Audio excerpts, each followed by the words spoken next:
네, 오늘 주신 하나님의 말씀 봉독하겠습니다. 신약성경 누가복음 6장 43절에서 45절까지의 말씀, 제가 가진 성경으로는 신약성경 99면에 있습니다. 누가복음 6장 43절에서 45절까지의 말씀을 제가 봉독합니다. 못된 열매 맺는 좋은 나무가 없고 또 좋은 열매 맺는 못된 나무가 없느니라. 나무는 각각 그 열매로 아나니 가시나무에서 무화과를 또는 찔레에서 포도를 따지 못하느니라.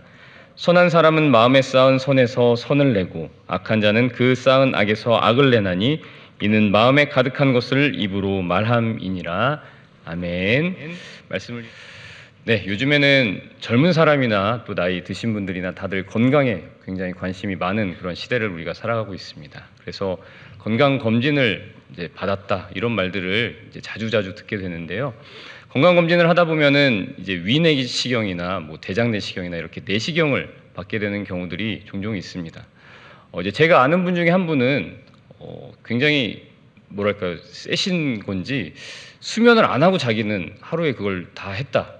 위내시경, 대장내시경을 하루에 다 해냈다라고 하시는 분도 계셔서 주변에서 너무너무 놀란 그런 일들이 있었는데, 아마 대부분의 분들은 그래도 비용이 조금 더 들더라도 수면 내시경을 선택하시지 않을까 싶습니다. 그런데 이제 수면 내시경을 하게 되면은 좀 이제 일종의 해프닝 같은 게 발생할 수 있는 이유가 뭐냐면, 이제 아무래도 인위적으로 잠을 재우다 보니까 이렇게 깨어날 때 좀 잠꼬대처럼 헛소리를 하는 경우들이 이렇게 있다고 하더라고요. 그래서 이제 예능 프로그램 같은 경우에서는 연예인들의 일상을 이제 관찰하는데 그 건강 검진 그런 아이템을 꼭 사용하는 것 같고, 또 그때 특별히 또 내시경을 하는 장면을 꼭 넣어서 이 연예인들이 깨어날 때 어떤 말을 하는지 거기에 이제 귀추를 주목시키는 그런 일들이 자주 있습니다. 그래서 연예인들이 평소 이미지와 굉장히 다른 말을 하거나 하게 되면은 이제 시청자들이 그것을 보고 배꼽을 잡고 웃게 되는 일들이 있는 것이죠. 이제 예를 들어서 굉장히 멀끔하고 이제 신사적인 이미지의 연예인이었는데 내시경을 하고 이제 깨어날 때 막 욕을 하면서 깨어난다든지, 아니면 평소에 좀 입에 담을 수 없는 그런 저급한 말을 하면서 깨어난다든지 하면 시청자들은 이제 굉장히 반전을 느끼면서 즐거움을 느낀다라는 것이죠. 이렇게 우리 무의식 세계를 우리가 깨어 있을 때는, 또 정신이 좀 멀쩡할 때에는 잘 비교적 순조롭게 통제를 하다가 좀 잠이 들거나 깰 때, 또 이렇게 뭔가 사정이 생길 때 그런 통제가 약해진다면 이 심연에서 무언가가 튀어나온다라는 게 굉장히 흥미로우면서도 또 한편으로는 무섭게 다가올 때가 있습니다. 저도 가끔 이렇게 내 무의식 속에, 내 심연에 이렇게 숨어있는 뭔가 악한 것이 튀어나오진 않을까, 그래서 다른 사람들에게 좀 실망을 주지 않을까, 이런 걱정을 해볼 때가 있는데, 저만 그런 걱정을 하는 건 아마 아닐 겁니다. 이제 여러분들도 다들 그런 걱정을 하시지 않을까 싶습니다. 여러분들 어떠십니까? 이제 여러분들 운전하시다가 갑자기 앞에 차가 끼어들 때 주여 하시는 분은 손을, 다들 주여라고 하실 줄 압니다. 근데 안 그런 분들이 많잖아요. 이제 욕부터 막 튀어나오면서 어머 내가 욕을 했구나 이렇게 하시는 분들이 많을 겁니다. 이제 이 통제하지 못하는 영역에서는 뭐가 튀어나올지 모른다라는 것이죠. 아무쪼록 이 자리에 계신 우리 모든 분들, 특별히 새가족 교육을 수료하시고 우리 청원교회에서 새롭게 신앙생활을 시작하시거나 또 계속 이어가시게 된 분들은 명실상부, 겉과 속이 동일한 그런 그리스도인이 되시기를 간절히 소망합니다. 우리 겉에 있는 이 모습, 또 속에 있는 모습이 다 예수로 가득 차서 탁 찌르면 예수, 주여가 튀어나오는 그런 저와 여러분 되기를 간절히 소망합니다. 네, 오늘 말씀을 읽어보니까요, 오늘 말씀은 6장 20절에서부터 길게 이어지는 그 가르침 중에 한 부분입니다. 예수님께서 밤새 산에서 기도를 하시면서요, 어떤 일을 하셨느냐면 많은 제자들 가운데서 12명의 사도를 선택하시는 그런 일이 있었습니다. 그리고 그 12명의 사도와 함께 산에서 내려오신 다음에 예수님이 자기 앞에 있는 그 무리들에게 긴 가르침을 이렇게 내려주시는 장면이 있다라는 것이죠. 예수님께서 이렇게 가르침을 주실 때에 예수님 앞에 있었던 사람들이 누구였느냐면요, 아까 말씀드린 그 12사도들이 있었고, 또 선택을 받지는 못했지만 예수님을 열심히 따르던 그 제자의 무리들이 있었다라고 합니다. 또 예수님께 말씀을 듣기 위해서 모인 사람들도 굉장히 많이 있었고, 그 가운데서는 또 병에 걸려서 병을 고침받고자 예수님 앞에 나온 사람들도 있었습니다.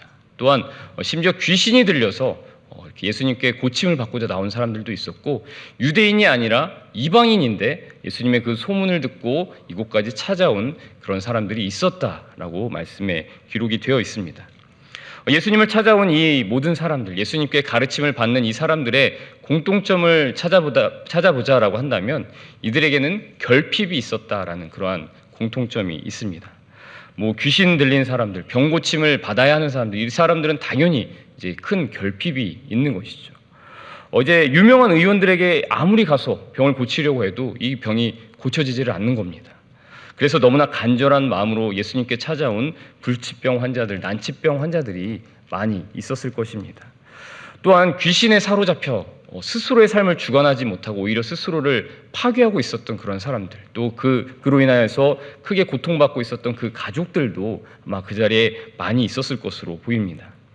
뭐 병에 걸리거나 귀신에 들리지 않았더라도 그 당시에 극심한 가난에 시달리던 사람들도 그 자리에 많이 있었을 것이고요. 또 그때 로마의 식민지 아니었겠습니까? 그래서 로마에 의해서 또는 로마의 그 앞잡이 역할을 하는 자기 동포들 때문에 너무너무 수탈을 당해서 힘들어했던 그런 사람들도 있었을 것입니다. 그들은 예수님께서 나의 결핍을 해소해 주시고 또 문제를 해결해 줄 수 있는 분이다라고 믿고 예수님이 있는 곳이라면 어디든지 따라다녔다라는 것입니다. 예수님께서는 이들의 결핍을 해소하실 수 있는 분이십니까? 물론 그렇습니다. 예수님께서는 이들의 문제를 해결하는데 조금도 부족함이 없으신 분이다라는 것이죠. 예수님께 먹고 사는 문제가 별 문제가 안 된다라는 것을 여러분들도 잘 아실 것입니다. 사탄이 예수님을 시험할 때 이 돌덩이들을 떡으로 한번 바꿔보라고 이렇게 제안을 할 만큼 예수님이 마음만 먹으시면 돌을 떡으로 만드는 것, 그런 것 아무 일도 아니다라는 것이죠. 실제로 누가복음 9장에서는 예수님께서 5,000명이나 되는 사람들에게 물고기 2마리와 떡 5개를 가지고 그들을 다 배불리 먹이시고 음식이 남을 정도로 이렇게 사람들을 먹이셨던 그런 장면이 나와 있습니다. 먹고 사는 문제는 예수님께 큰 문제가 되지 않았다라는 것이죠. 뭐 병을 고치고 귀신을 쫓아내는 것, 이 역시 예수님께는 아무것도 아닙니다. 예수님은 못 고치시는 병이 없으셨고요. 심지어 죽은 사람도 살리시는 그런 능력이 있으신 분이었기 때문입니다. 또한 귀신들도 예수님의 이름만 들어도 듣고 무서워서 떨었다라는 기록들이 성경에 남아 있다라는 것이죠. 그러면 이제 군사를 일으켜서 로마 제국을 물리치는 그런 일들 과연 예수님이 하실 수 있겠느냐? 당연히 하실 수 있었습니다. 예수님께는 군사를 일으키는 것이 별 문제가 되지 않았습니다. 왜냐? 예수님께서는 하늘의 군대를 움직일 수 있는 권한이 있다라고 예수님께서 스스로 밝히셨기 때문이다라는 것이죠. 그러나 예수님께서는 이들에게 그들의 문제를 가지고 나온 그 사람들에게 문제를 해결해 줄게. 너희들의 문제가 뭐니 하고 그 문제를 물어보시는 것이 아니라 긴 가르침을 주셨다라는 것이죠. 그렇게 각종 결핍과 문제를 가지고 나온 수많은 사람들에게 예수님이 주고 싶으셨던 것은 단순한 문제의 해결, 결핍의 해소, 그 이상이었다라는 것을 우리들이 오늘 말씀을 통해서 확인할 수가 있다라는 것입니다. 예수님께서는 그 자리에 있었던 사람들뿐만 아니라 오늘 이 말씀을 읽는 우리들에게도 동일하게 그 결핍의 해소, 문제의 해결 그 이상의 더 좋은 것을 주기를 원하신다는 것을 우리가 알아야 하는 것이죠. 오늘 본문을 읽어보시면 우선 열매라는 단어가 굉장히 자주 반복되고 있는 것을 발견할 수가 있습니다. 예수님께서 그 자리에 모인 사도들, 또 제자의 무리들, 또 병고침이나 귀신 들림에서 또 나음을 얻기 위해서 모였던 그 사람들에게 주고자 하셨던 것은 바로 열매 맺는 삶이었다라는 것을 우리가 알 수가 있습니다. 만약에요, 예수님께서 단지 그냥 우리의 문제를 해결하시기 위해서 오신 분이었다라고 한다면 우리의 신앙의 양상이 지금과는 아마 많이 달랐을 것입니다. 아마 처음에는 각자 가지고 있는 문제 때문에 이게 내 힘으로는 어떻게 해볼 수 없는 그 문제 때문에 예수님께 아마 나와갖고 예수님을 간절히 찾아다녔을 것입니다.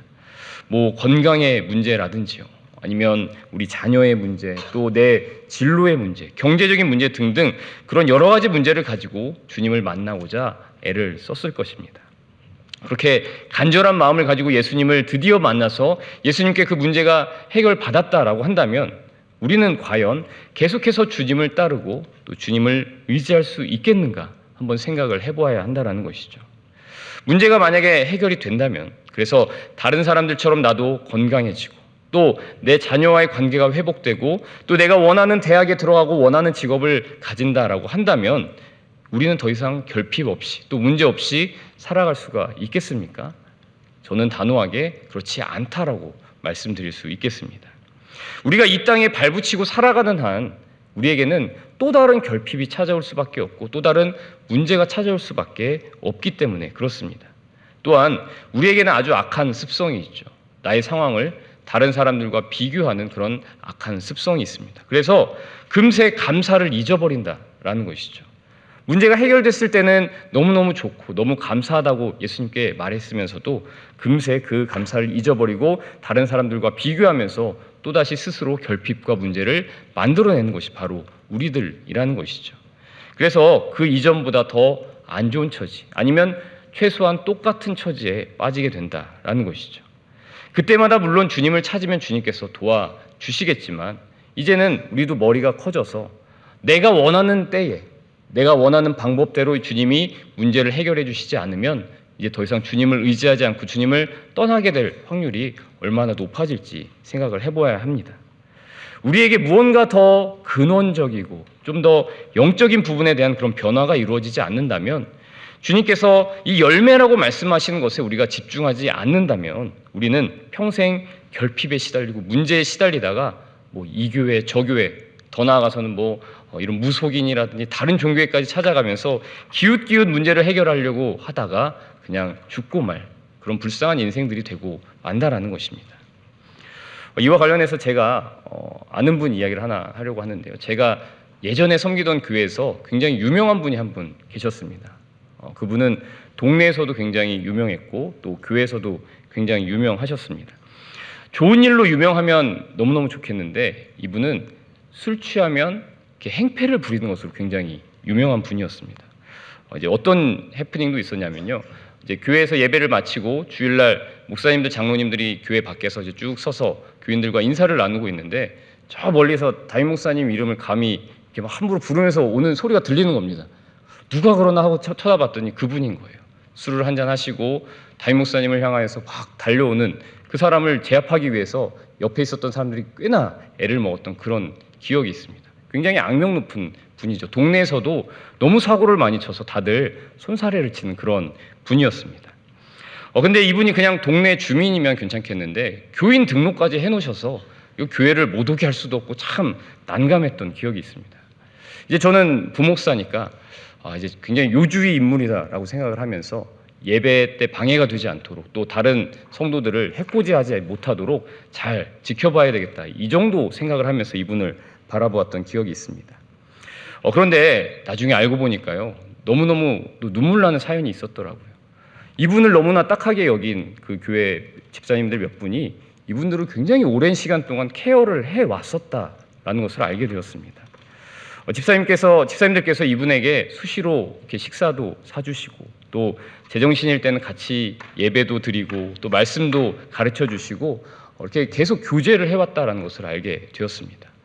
이분이 술 먹고 사고를 치고 파출소에 가든지 하게 되면 집사님들이 돌아가면서 다 가서 수습하고 사과하고 이렇게 변상할 거 있으면 변상하고 그렇게 희생하고 헌신해 오셨다라는 것을 또한 알게 되었다는 것이죠. 이제 기회가 돼서 저도 같이 그 식사 자리에 한번 초대를 받은 적이 있었습니다. 그런데 얼마나 제가 놀랐는지 모릅니다. 평소에는 맨날 이렇게 행패 부리는 모습만 보다가 그냥 제정신에 앉아 있는 모습을 보니까 너무너무 순수하고 진짜 순한 양 같은 그런 분이시더라고요. 그분이 설교 말씀도 굉장히 잘 기억을 하고 계시고 성경 지식도 꽤나 많이 아시고 저에 대해서도 저는 한 번도 대화를 해본 적이 없는데 무슨 사역하시죠 하고 아시더라고요. 너무너무 깜짝 놀랐습니다. 그 다음에 그 자리에 계신 그 집사님들께 너무너무 감사함을 표현하고 저도 그냥 그 자리에 있었다라는 이유로 저에게도 참 감사하다라고 표현하는 모습을 보면서 저는 목사로서 얼마나 부끄러웠는지 모릅니다. 그냥 겉모습만 보고 행패 부리는 사람이라고 생각했는데 사실 알고 보니 그 영혼이 너무너무 맑았었다라는 것이죠. 그런데 그분이 지금은 어떻게 지내고 계실까 궁금하지 않으십니까? 이제 제가 최근에 들은 소식으로는 그분이 지금 이제 또 술 먹고 사고를 쳐서 교도소에 들어갔다라는 그런 소식을 들었습니다. 집사님들과 우리가 힘을 모으고 또 교회에서 좀 신경을 쓰면 정기적으로 이분이 어려운 상황에 있다라고 할 때 좀 도와드리고 하는 것, 그 어려운 일 아니잖아요. 그리고 심지어 주민센터에서도 이분이 의지만 있다면 알코올 관련 장애를 치료받을 수 있는 그런 기관으로 다 연결할 수 있도록 다 준비를 해놓은 그런 상태였습니다.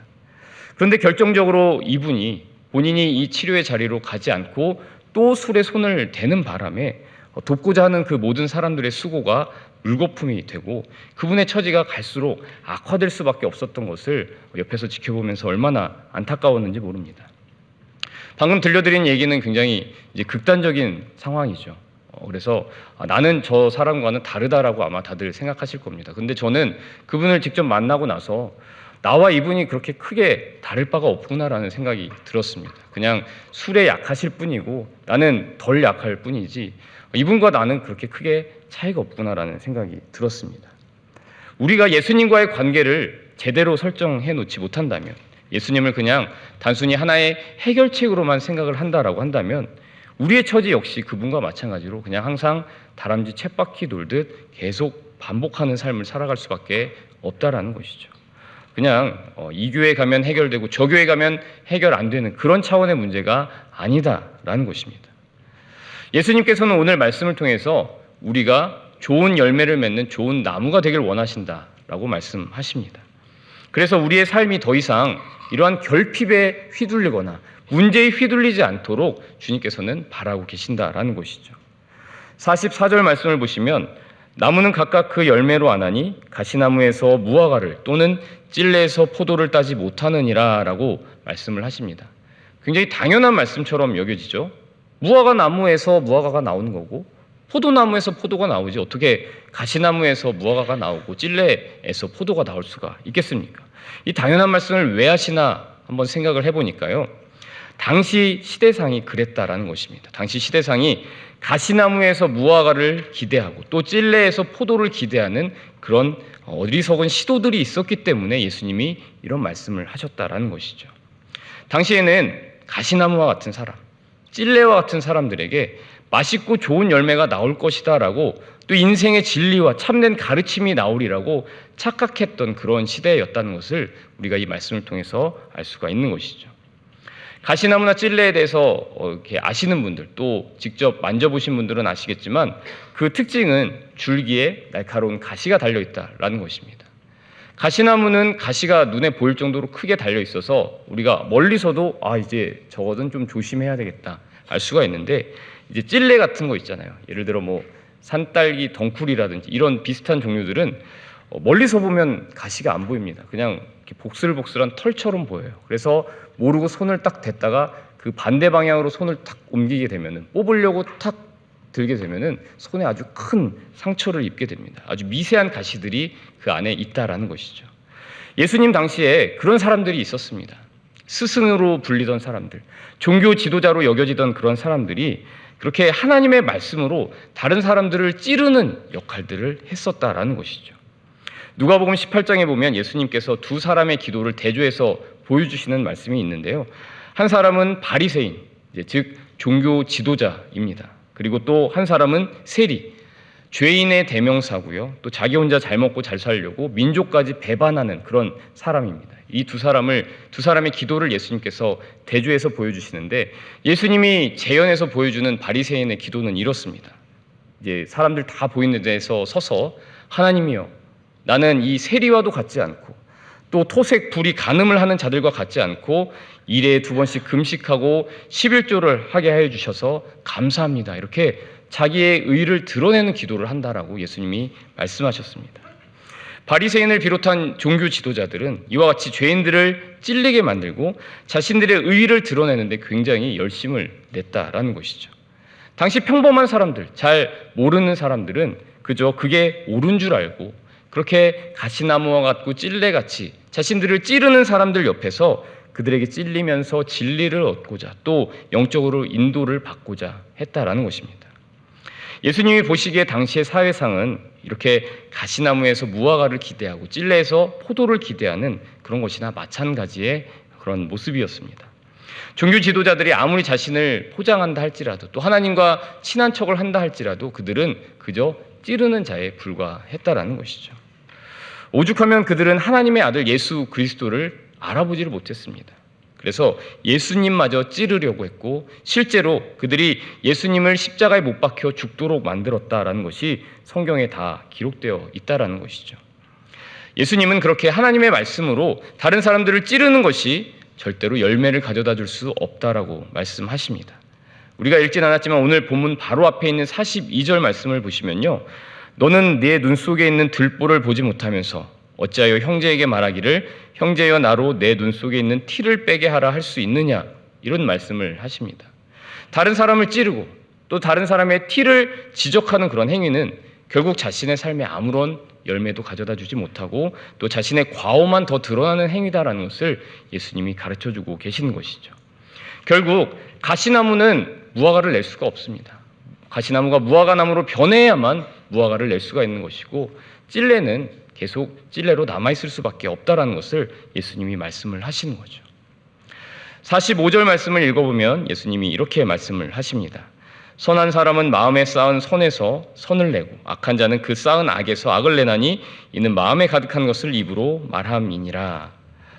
제가 아까 운전하면서 갑자기 차가 끼어들 때 욕설이 튀어나오느냐 아니면 주여가 튀어나오느냐 제가 여쭤봤었는데요.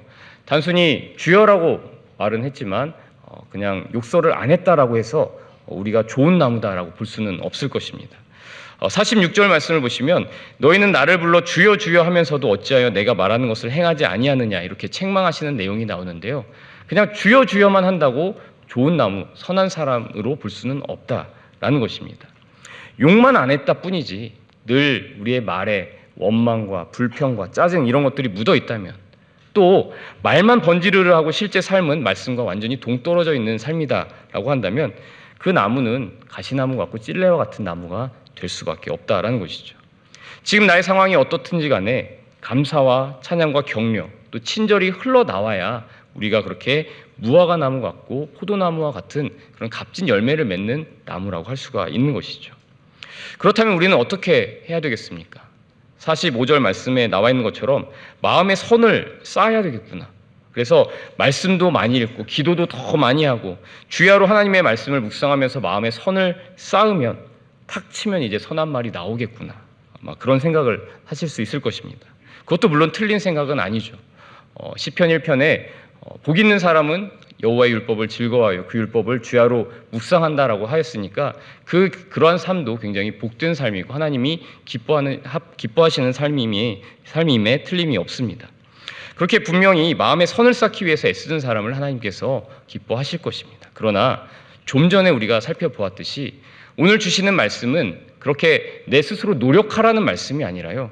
근본적인 변화에 대한 그런 말씀이라는 것이죠.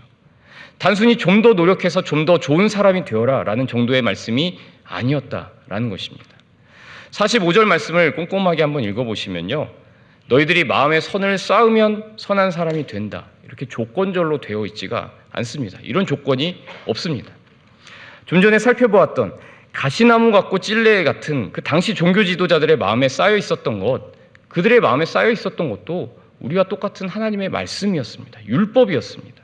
그럼에도 예수님께서 그들은 그냥 단지 찌르는 자요 악한 자라고 말씀하시는 이유는 누가복음 11장에서 지적하셨듯이 그들 속에 탐욕과 악독이 가득하며 하나님에 대한 사랑이 완전히 빠져 있었기 때문입니다. 우리 또한 열심히 노력해서 성경 말씀을 막 달달 외워야지 또 그래서 이제 툭 치기만 해도 말씀이 튀어나오는 그런 사람이 되어야지 그렇게 한다 할지라도 그 중심이 바뀌지 않는다면 하나님에 대한 사랑이 없다면 주님 보시기에 그렇게 바리새인이나 또 그때 당시 종교 지도자들과 다를 바 없는 그런 사람이 되지 않겠느냐라는 것이죠. 예수님께서는 45절에서 선한 사람은 마음에 쌓은 선에서 선을 내고 라고 말씀을 하십니다. 지금까지 예수님께서 말씀하신 것을 우리가 종합해 본다면 과연 선한 사람이란 어떠한 사람이겠습니까? 예수님을 만나서 그 삶의 중심이 바뀐 사람을 선한 사람이라고 할 수가 있습니다.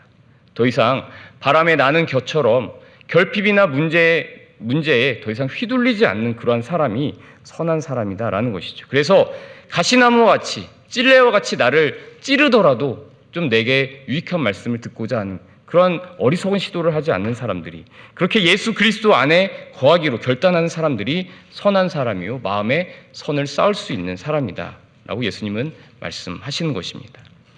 내가 노력을 해서 선을 쌓으려고 하더라도요, 나는 너무나 악한 사람이기 때문에 결국은 스스로 선한 사람이 될 수 없다라는 것을 인정하고 오직 예수님만이 그렇게 하실 수 있다고 믿고 예수님께 모든 것을 맡겨야만 우리가 선한 사람으로 인정받을 수 있다라는 것입니다.